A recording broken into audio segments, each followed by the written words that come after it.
What's up, everybody? Corey Clark, lead writer, senior writer, Warchant.com, Aslan Hajivandi, director of digital media for Warchant.com, the ultimate Seminoles sports source. We're in a nondescript field in the middle of Duval County, Florida, Jacksonville, on the campus of the University of North Florida. Maybe you can see in the trailer behind Corey and I in between. It's the Florida State trailer. They're packing up, getting ready to head out of here after a 2-day minicamp. Mike Norvell wanted it hot. He wanted it uncomfortable. He wanted it physical. He got it. Can you see that? Is that visible, you think? It's different. It's like a royal blue and then like a navy blue almost. That's right. Exactly right. You want it, you got it, I feel like, Mike. What do you think about the conditions and the work they were able to get in here in 2 days? Yeah, man, and yesterday was hot. Today was a different level. There was no breeze at all. And the thing is like, I know it's hot in Tallahassee. It's as hot in Tallahassee, but they have an IPF. They do not have one here. There's nowhere to escape it. And there's not really, as you look around behind us, ain't a whole lot of shade either. So it's just basically you're baking in the sun for 2.5 hours, and that's what he wants. It's obviously he wants him to execute. He wants him to look good. He wants him to perform well and hit hard. He just wants him to survive it too, because I think surviving it, he really believes in the notion that surviving something like this brings the team closer together. So I know I survived it, and it brought us closer together, I feel like. Can't get much closer than being on the goal line. We got to see some of that up close and personal. What a way to finish off the camp. What do you take away from that, man? Because that's the hardest, maybe most grinding situation you can put yourselves into, and they did it on the absolute last period of the last day of a 5-day consecutive stretch of practice. Yeah, it was 5 straight days, the last 2 in full pads and the last 2 in this kind of heat. And then, he ends with a goal line drill, which, again, it's sending a message. He wants his team to be physical. You don't always get too physical in the first week of practice, or really practice at all in general in football anymore. But he still wants to instill that. He still thinks that's what his identity of this team and this program is. And so, man, I liked it. I thought we hadn't seen it much at all, really, so far in camp. And they got after it, which you knew they would, because they're a Mike Norvell coached football team. Do you have some narrow observations to share? I know there's obviously a thread or there's a story on the front page of Warchant.com with some of your observations. I mean, for me, watching a little bit of the defensive stuff, trench work, if you will, with Tom not being here. I mean, he's still here on Earth with us. With us, not here in Jacksonville. Right. Ayobami Tafase had a really good day in individual work, as well as some of the stuff in the tight zone they did. Jarian Jones was going nuts. He's just like, my God, somebody block Ayo. Who can block Ayo? Jarian and Shaim were talking him up. Now he's going against maybe the bronze level players, but still, though, that was encouraging to see. Dennis Briggs got a lot of praise from Mike Norvell and Hodel Hagans during one-on-ones, during 11-on-11 work. So those are kind of my 2 big takeaways, at least defensively. There's some other ones that we'll share later over on the site, but those stand out to me and in the front of my brain. And I think that there's obviously, as you guys well know, there is a pretty big gap between the starting quarterback and the guys behind him. I didn't think any of the guys behind him played all that well today. Tate had some nice throws, but he was working against essentially scout guys, so it's hard to really judge him. I didn't think it was a good day for Brock Glenn. Didn't think it was a good day for A.J. Duffy. Glenn was intercepted by Conrad Hussey in the end zone. Really nice play. And what I thought was interesting about that, and I wrote about it a little bit in the observations, is Norvell was really excited about the interception, but not excited at all with the team's reaction. Like he ran to Adam Fuller and said, do we not celebrate interceptions anymore? And Adam Fuller went and yelled at the GAs on the sideline and the players on the sideline for not getting excited at all for Conrad Hussey's interception. And it's 130 degrees out here. And in full pads, it must be 190. And they knew they were at the end of practice. And I think that's where Norvell's trying to build. We know you're hot. We know this is really uncomfortable. Still, your teammate made a great play. Go celebrate with him. And that's what they're trying to instill. I went and celebrated with him. I gave him a dap. I jumped on his back. But Norvell talked about it. Those DBs, man, Quindarius Jones had a pick in 7-on-7. Barker's making plays, and then Hussey had the interception.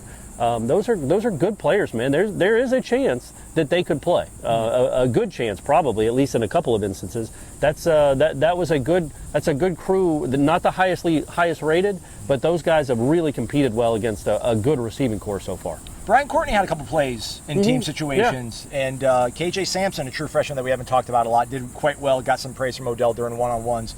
Go to Warchant.com, check out the observation thread with Corey. Travis was very, very sharp. I meant to add that. Travis, I think, yesterday in 7-on-7, I think he was 9 of 10. Today he was 8 of 11, and 2 of them were drops. He had, they did most of it in the red zone, so there's more touchdown chances, but he had 3 or 4 touchdown throws. A really nice one to Johnny, kind of in the back of the end zone, just out of the reach of Akeem Dent. Plays like that you got to make in tight spaces. Did he hit Morlock? Morlock caught one too. Was that from Not from Jordan. Okay. But Jordan was making tight throws in tight spaces. He made a really good one to Deuce. Deuce made a nice, Deuce Span had a nice kind of release on a slant and caught one and just got in the end zone. And Norvell was very happy with Deuce, but also happy with that throw. He made it. And also, I thought it was interesting. Right before the snap, Johnny Wilson's on the right side of the offense, and then Norvell says, "No, you're out. Burrell, you're in." And on that play, Burrell catches a 20-yard touchdown. And Norvell talked about it afterwards, saying, "I wanted to throw a younger player into the mix without him knowing and see if he's ready to go. Like, just take Johnny off because Burrell was ready, knew the route, was ready to go, ran a great route, and caught a touchdown." So again, baby steps, but you're seeing steps from a lot of different guys on the team. Last thing, Corey, I mean, the whole point of this is to be miserable by and large. That's by design. Mike Norvell wants it hard. He wants it to be How old is this? The oldest I've ever looked on camera? No. I mean, I've got this hat. I've got my glasses. I'm sweating everywhere. You're towering over me. I couldn't look older. Young at heart. The fact that they seem, again, we talked about on the podcast. I'll do some legs like do this. that. We talked about on the podcast. I mean, the fact that they've embraced it. He talked about the off-field sort of stuff that they did to come together. It's going to be hard to point back to this during a game, but the fact that it was such a grind, they competed so hard for 2 straight days. Yeah. I mean, he mentioned that they had to go through a bunch of crap to get to the point where they're at now. And he wasn't talking about the last day, the last month, the last year, but since he's been here at Florida State. This just continues to add some more encouraging data to us. It feels like when we see this team persevere through tough situations and seemingly take the message of their head coach and run with it. Yeah, and look, I don't think you're not going to beat LSU because you practice at University of North Florida and they didn't. I think it gives you a little bit more confidence in tight games and in tough situations that you've been through this and they haven't. But it's a degree.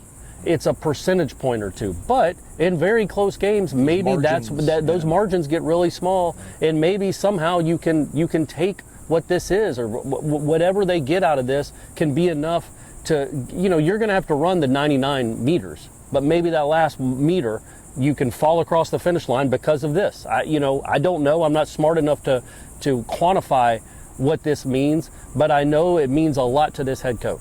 He likes doing this. He loves it for his team. They stayed Friday. They're staying Friday. They're going to come back Saturday. It's as much team building as it is team preparation, and he really believes in that stuff. He thinks a close team, a team that feels like a brotherhood, plays harder for each other. In days like today, in days like yesterday, build brotherhood because you're all doing it together. Right? Yes, I mean, you'd say that absolutely. about us. Yeah, man. It's what we do out here. We come together. This brings us closer together being out in these conditions, I feel like. At least I feel it's like it on this side of the camera. I feel like you're my younger brher now. I love it. We asked Shaheem. Not as much younger as it looks here with this situation going on. We asked Shaheem and Kalen, are they looking more forward to the day off tomorrow or the scrimmage on Sunday? And they're like, we'll take days off when we're retired. We want a scrimmage. We're looking forward to the scrimmage. There you go. Nice. I'm looking forward to a day off, kind of. But we'll be out in Panama City Beach, Sharkies. Right. Come hang out if you're in the Panhandle area. Do that, right? Well, right, yeah. If you want to see more of this, you need to show up. Hit the thumbs up on the way out. We certainly would appreciate it. Subscribe to Warchant.com and our YouTube page. It's absolutely free. He's Corey. I'm Aslan, reporting from Jacksonville on the campus of the University of North Florida. Thanks for watching this cap of the Warchant recap. Wrap. Well said. That's that all. Love you guys.